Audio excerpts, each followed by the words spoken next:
여러분 반갑습니다. 출애굽기 말씀 묵상 시간입니다. 우리가 계속해서 성막론에 대해서 다루고 있습니다. 어제 말씀을 드렸던 것은 성막의 덮개 그리고 벽체와 휘장이었습니다. 성막의 덮개는 사중 구조로 이루어져 있습니다. 이 사중 구조로 이루어졌다는 것은 외부에 있는 어떤 오염물질로부터도 이 내부의 성막을 보호하고 지킨다 하는 그런 기능을 이야기하는 것입니다. 여러분, 이것은 외부의 세속의 세상과 그 다음에 이 성막은 구별되어야 한다는 것을 의미합니다. 사실 여러분, 이 성막 안에 두 가지 공간이 있지 않습니까? 하나는 성소, 또 하나는 지성소인데, 이 성소라는 말이 히브리어로 코데시 그럽니다. 지성소라는 말은 지극히 거룩한 곳에서 코데시 그럽니다. 여러분, 이 코데시라고 하는 말은 구별되었다라는 의미를 가지고 있습니다. 다시 말해서 이 성막이라고 하는 것은 세속과 구별된 공간이다 하는 것입니다. 이것은 거룩하신 하나님의 속성을 대변하는 것입니다. 우리 하나님은 거룩하신 분입니다. 그래서 이 거룩이라고 하는 것, 구별이라고 하는 것은 오직 하나님께 쓰였던 용어입니다. 우리 하나님께서 구별된 존재다, 우리 하나님께서 거룩하신 존재다 하는 것은 쉽게 말하면 하나님은 창조자이고 우리 모두는 바로 피조물이다 하는 것입니다. 여러분, 피조물과 창조자가 같을 수 없습니다. 그런 의미에서 이 창조주는 구별된 존재, 절대자라는 의미에서 거룩하신 분, 그런 것입니다. 그래서 하나님의 거룩이 대변된 곳, 그것이 바로 성막입니다. 여러분, 이 땅에 이 성막은 어떻게 적용을 해야 하냐면 예수 그리스도가 성전이십니다. 예수님께서 요한복음 1장 14절에 보면은 말씀의 육신이 되어 우리 가운데 거하심에 합니다. 이 거한다는 말 에스케노센 하는데 이것이 장막을 친다는 말입니다. 다시 말해서 말씀, 이 예수님이 육신이 되어서 우리 가운데 성막이 되심에 이른 말입니다. 그래서 이 예수님의 이 영광은 하나님의 영광을 대변하는 존재, 하나님의 영광을 이 땅에 드러내는 존재, 그것이 바로 성육신 사건이다 하는 것도 어제 말씀을 드렸습니다. 그래서 하나님께서 거룩하신 분이고 하나님께서 이 땅에 보내신 예수님이 거룩하신 분이며 또 예수님과 연결된 교회 공동체, 바로 성전 공동체가 거룩하다 하는 것을 말씀을 드렸습니다. 여러분, 이 휘장에 대해서 말씀을 드렸는데 이 휘장은 그 어떤 재료가 비슷합니다. 예를 들어서 성소와 지성소를 나누는 그 휘장, 또는 성막 덮개에 있어서 그것도 휘장이었습니다. 또한 성막 문에 있는 휘장, 물론 이제 원어에서는 다 다르지만은 이것을 이제 한글에서는 다 휘장이라고 얘기했습니다. 여러분, 이 모든 것 명칭은 다르지만 재료는 같았습니다. 청색, 자색, 홍색, 가늘게꼰, 배실, 이렇게 해서 여러분 재료가 같았습니다. 다시 말해서 성전은 통일성을 가지고 있다는 것도 말씀을 드렸습니다. 오늘날 성전 공동체를 이루는 여러분 모든 구성원들 다양하지 않습니까? 직업이 다르고 성격이 다르고 사회적 배경이 다르고 은사가 다릅니다. 하지만 하나님 안에서 하나이고 성령 안에서 하나이고 말씀으로 하나 된 공동체다 하는 것을 말씀을 드렸습니다. 또한 이 성전은 이제 여러분 그 널판이나 이런 것들이 다 금으로 도금되어 있습니다. 이것은 하나님의 영광이 임한 것이다. 또한 이 영광이 임했다는 것은 예수 그리스도를 통해서 이제 성전 공동체가 영광을 체험할 수 있고 또 예수님께서 성막의 문이 되신다는 것을 말씀을 드리면서 오직 예수님을 통해서만 거룩에 다가갈 수 있다는 것도 말씀을 드렸습니다. 자, 이제 계속해서 오늘 말씀을 드릴 텐데 오늘 말씀은 출애굽기 27장 1절에서 21절 말씀이고 오늘 말씀은 제단 그리고 이제 성막의 뜰, 등불 이 세 가지입니다. 그림을 보면서 조금 자세히 한번 설명을 드리도록 하겠습니다.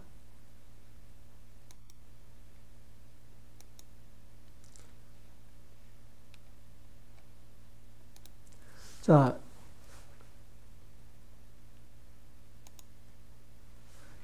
이것이 바로 제단입니다. 한번 읽어드리면 27장 1절에 너는 조각목으로 길이가 5규빗, 너비가 5규빗의 제단을 만들되 네모 반듯하게 하며 이 제단인데 바로 이 길이가 5규빗, 또 폭이 넓이가 5규빗. 그래서 한 규빗이 45cm 하면은 여기서 여기까지는 2.25m, 또 여기서 여기까지 2.25m. 그러니까 이것은 정사각형입니다.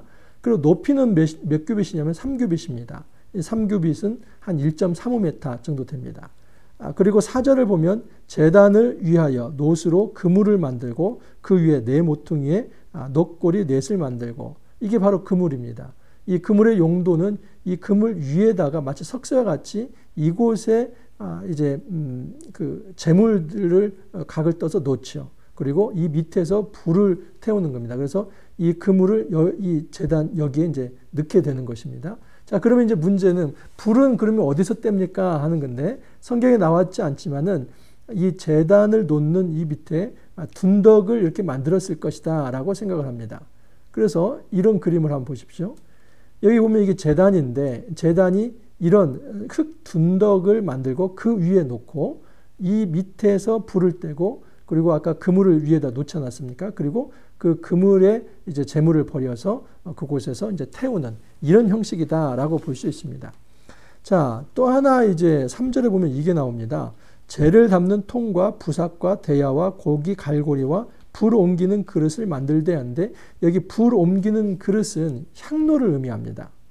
여기 보시면 제사장이 향로를 가지고 있지 않습니까? 근데 이 향로의 용도는 무엇이냐면 제단에 있는 불을 가지고 여기에 담습니다. 그러니까 뭐 제단에 있는 숯불 같은 것을 이게 담겠죠. 이것을 이용해서 이 성소에 들어가면은 이게 분향단입니다. 이곳에서 이 제사장이 여기에 있는 이 향로를 가지고 여기에 있는 숯불을 이용해서 이곳에서 분향을 하게 됩니다. 그런 의미가 있습니다. 자, 그 다음에 살펴볼 것은 9절 이하에 있는 성막의 뜰입니다. 너는 성막 뜰을 만들지니 남쪽을 향하여 뜰 남쪽에 너비가 100규빗의 세마포 휘장을 쳐서 그 한쪽을 당하게 할지니.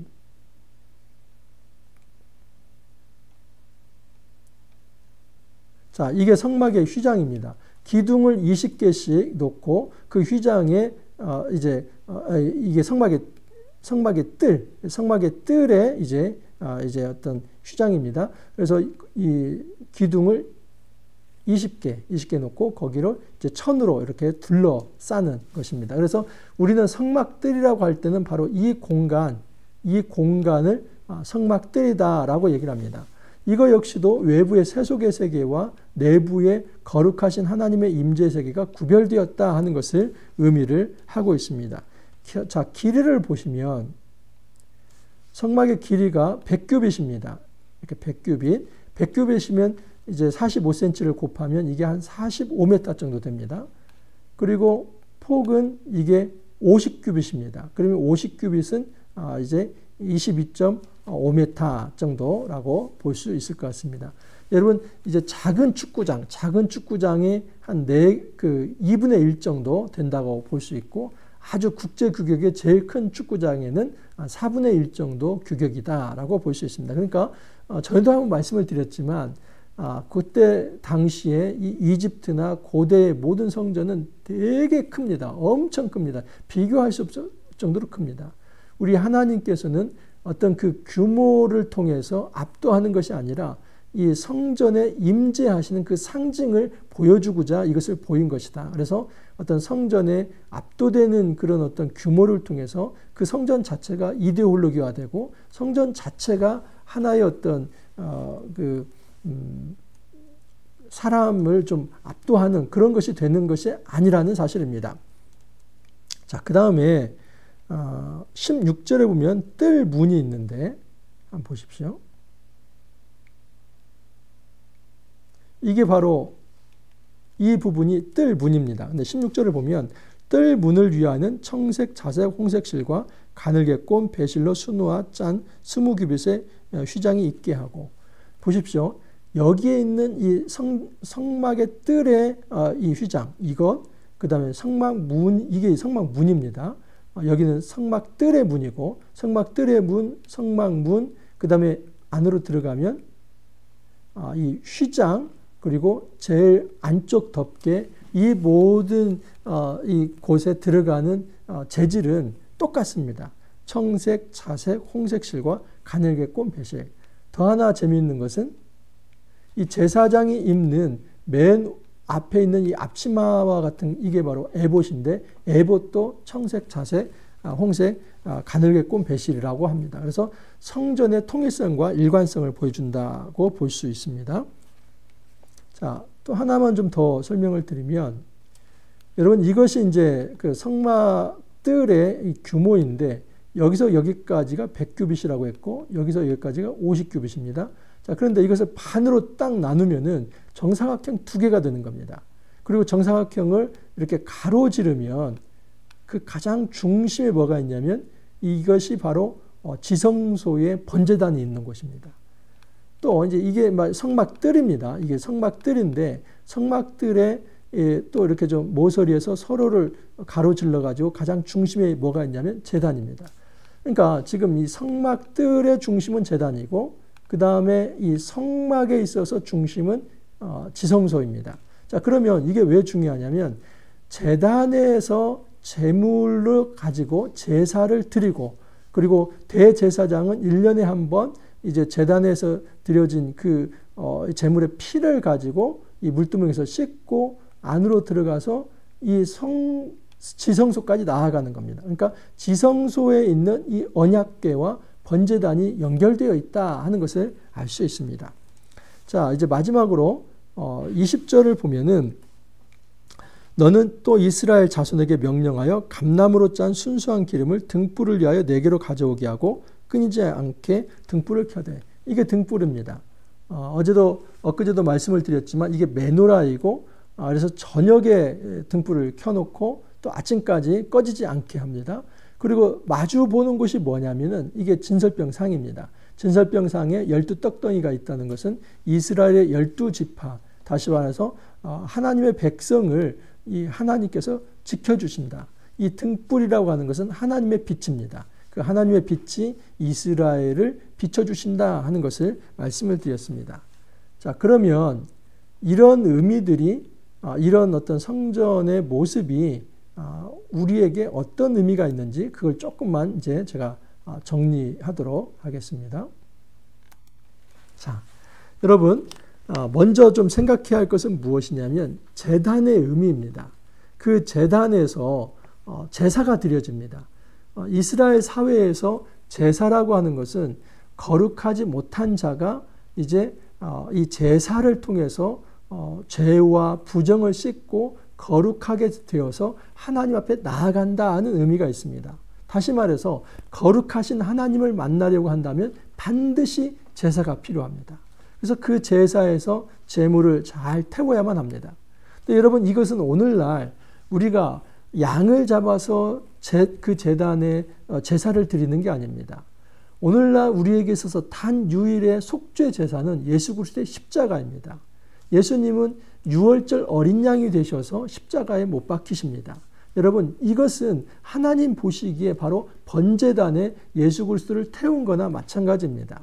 예수님이 이 땅에 오셨는데 예수님이 군림하고 압제하는 그런 어떤 왕이 아니라 예수님이 하나님의 아들이시지만 이 땅에 오셔서 그는 대제사장이시면서도 속죄 제물이 되어서 이 제단 위에서 태워진 존재입니다. 왜냐하면은 바로 우리가 거룩하지 못한 존재에게 우리가 그곳에서 태워져야만 합니다.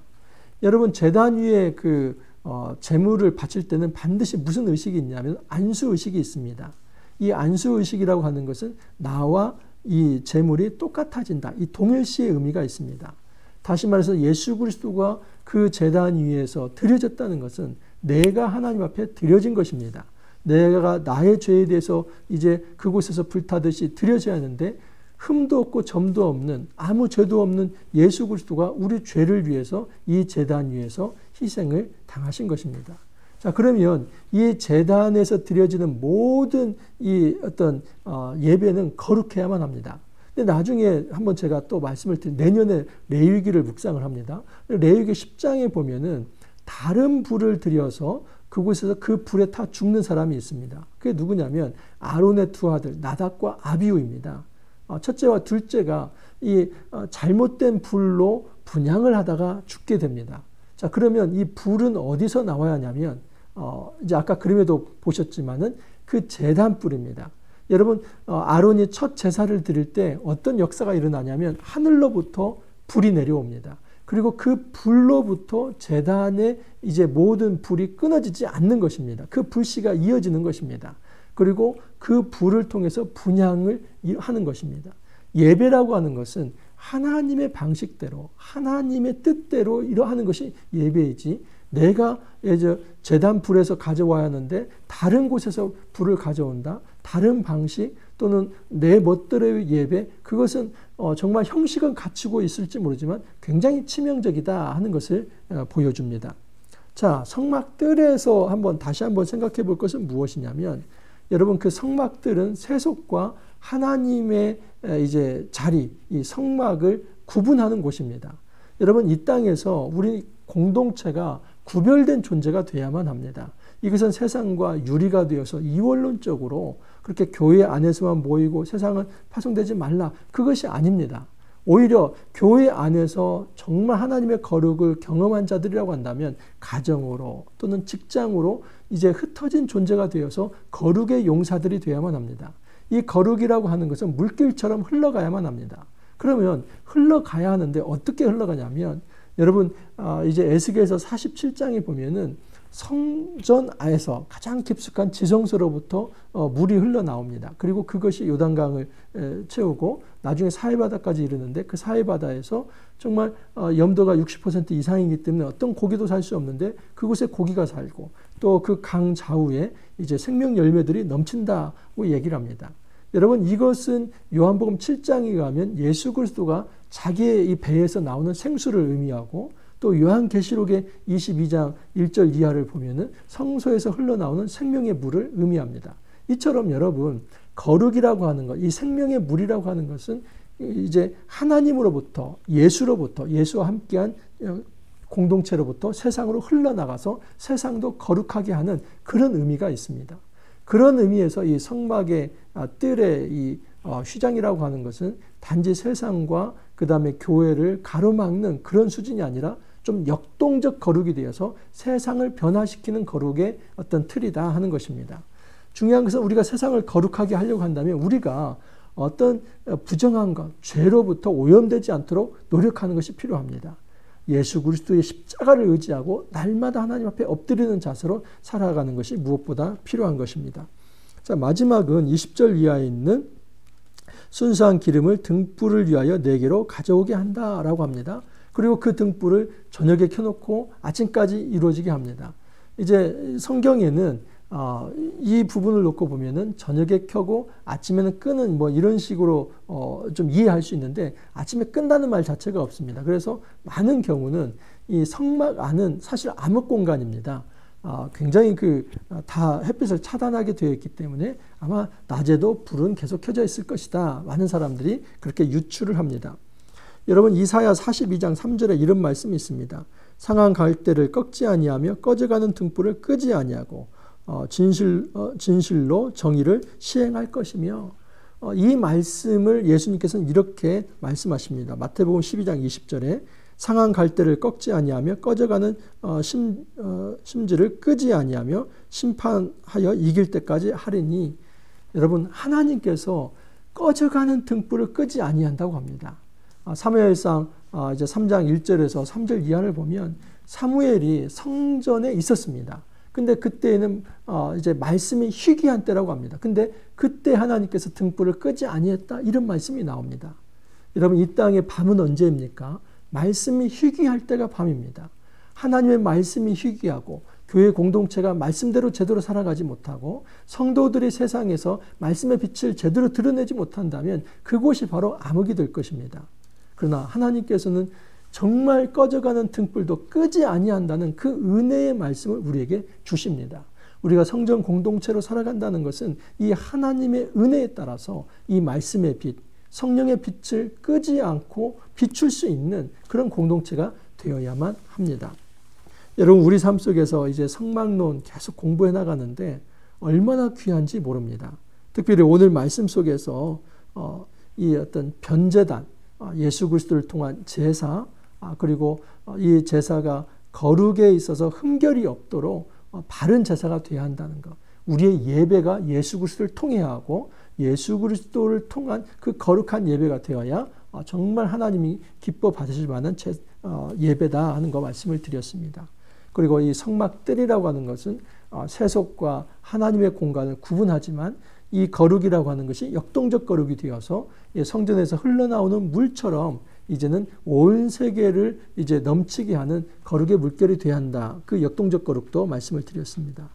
또한 이 성막의 등불이 꺼지지 아니해야 한다는 것, 그처럼 하나님께서 그의 등불을 끄지 아니하신다는 것 우리가 기억했으면 좋겠습니다.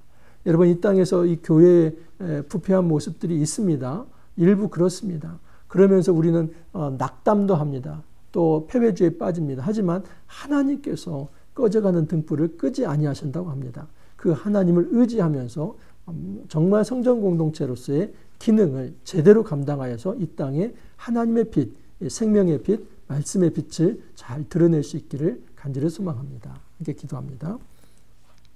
주님, 감사합니다. 저희들에게 성막론을 잘 공부할 수 있도록 기회를 허락하여 주시니 감사합니다. 예수 그리스도가 번제단 위에서 태워진 제물이 되셨습니다. 주님, 그 십자가의 은혜로 우리가 하나님의 자녀가 되었고 거룩하다 칭함을 받으며 이제 하나님 앞에 서게 되었습니다. 우리 역시도 정말 예수 그리스도를 통하여서 생명의 물, 성령의 강물, 생수가 흘러나가는 것처럼 우리 공동체를 통하여서 가정과 또 직장과 사회 현장이 새로워질 수 있도록 도와주옵소서. 꺼져가는 등불도 끄지 아니하시는 우리 하나님, 이 땅의 모든 교회의 말씀의 빛을, 또한은 이 땅의 모든 성령의 빛을 주님께서 정말 밝히 비춰주시사 우리의 모든 삶이 하나님의 거룩의 빛으로 밝아질 수 있도록 주님 축복하여 주옵소서. 감사하고 예수님 이름으로 기도하옵나이다. 아멘. 여러분, 성막론 결코 쉽지는 않습니다. 하지만 잘만 배워나간다면 이보다 더 유익할 수는 없습니다. 끝까지 한번 성막론 완주할 수 있기를 바랍니다. 감사합니다. 또 내일 찾아뵙도록 하겠습니다.